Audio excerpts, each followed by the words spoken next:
What's down, YouTube? It's your boy Casual Fan. Now look, the New Orleans Pelicans right now are the third team in the West. Now it's gonna change because the West is way too close right now. Way too close.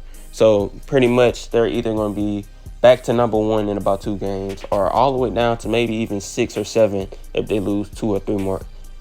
Maybe 3, 4 more games. But they are in need of one position, I believe, to really put their name in that championship mark. Their team chemistry is unmatched. When you watch them play, I mean, they don't have Zion or BI, and sometimes even CJ at times, and they're still doing what they do because they have players like Najee, Jose, Larry Nance is really a big pickup they got.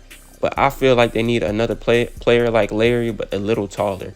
So when you look in the trade market in the free agency, you don't really see anybody they could pick up besides trading for maybe like a PJ Washington or like a player like that.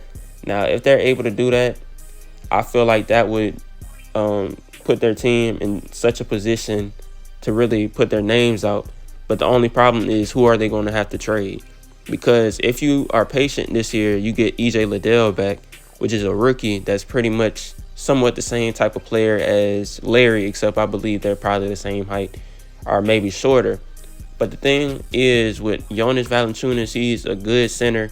He can give you a lot of points, a lot of rebounds, but it's the defense. He can't switch off picks like Larry can. He can't switch off picks like Jackson Hayes can. Jackson Hayes isn't really the best offensively, and defensively he can get a little out of character, but he is a real good defender when it comes to perimeter defense at his height. I feel like he's one of the best at his height. But with him, with Jackson, it's just that he's a little, I don't want to say he's childish, but his game hasn't developed yet, and he's been in the league with Zion for a little minute, so you can only be so patient.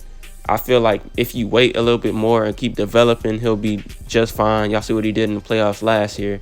But like him accepting that role, he finally accepted the role to just be there for the team, get rebounds, play defense, run down the lane, down the floor, catch fast break points. He's not really just standing in the corner all game no more. Like this season, for some reason, he came in with that mindset that he just wants to shoot. That was confusing, but he's finally found his role with the team. Now, thing is, once EJ comes back and Larry, I do feel like there's going to be some type of controversy, but like who's going to play who and all that like that. Obviously, he's not going to play buku minutes since he's coming back off of a season injury.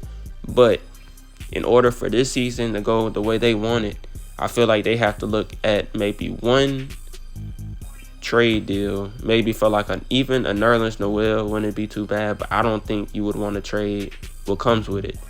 Now, if you involve the Lakers pick that they have, that's going deep into it because the Lakers have a lottery pick chance, kind of, if they finish within the last 10 teams. I'm not really sure what the logistics on that, but if the Lakers finish at the bottom 10, I think they're like maybe exactly at 10 right now or 9.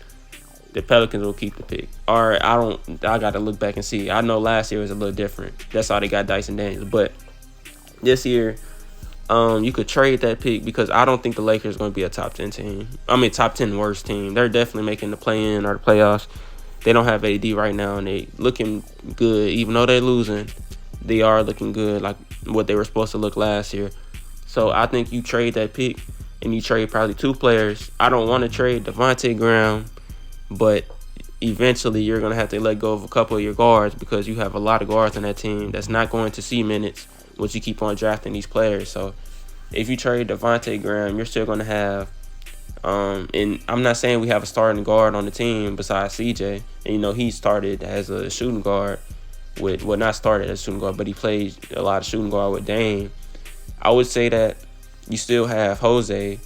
You still have Garrett isn't going to be playing, but he's going to be a veteran for him. So you got Jose, Kyra, CJ, and Zion. Zion is a point. I don't know what people want to say. Zion is a point.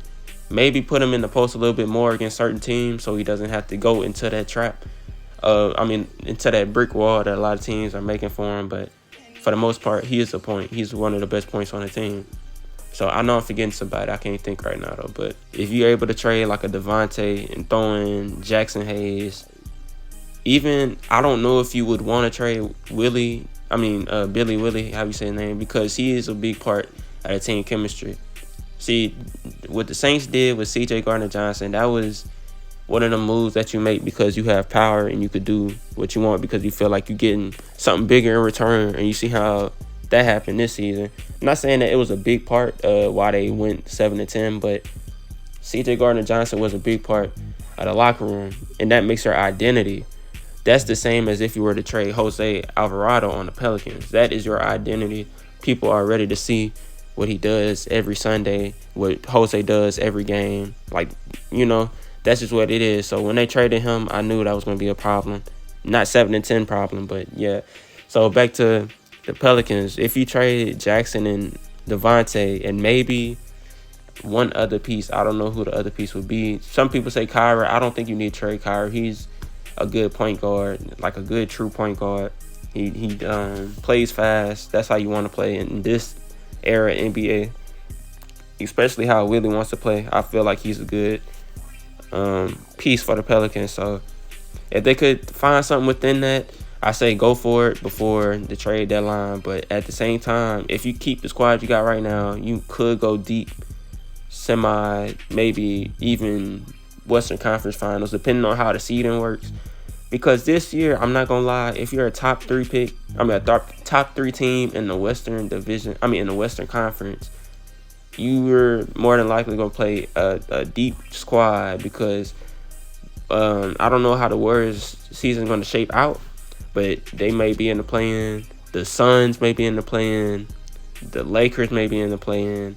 The Trailblazers may be in the play-in. You see what I'm saying? So there's no the Jazz may be in the play-in. I don't want to get into that because the Pelicans somehow can't beat the Jazz. Even though we weren't all the way healthy, the Jazz just has our number right now. 0-2 against them, I believe. So we'll see. It's not impossible with this trade stuff with the Pelicans. They got pieces, they got picks. It's just on who you would get for that.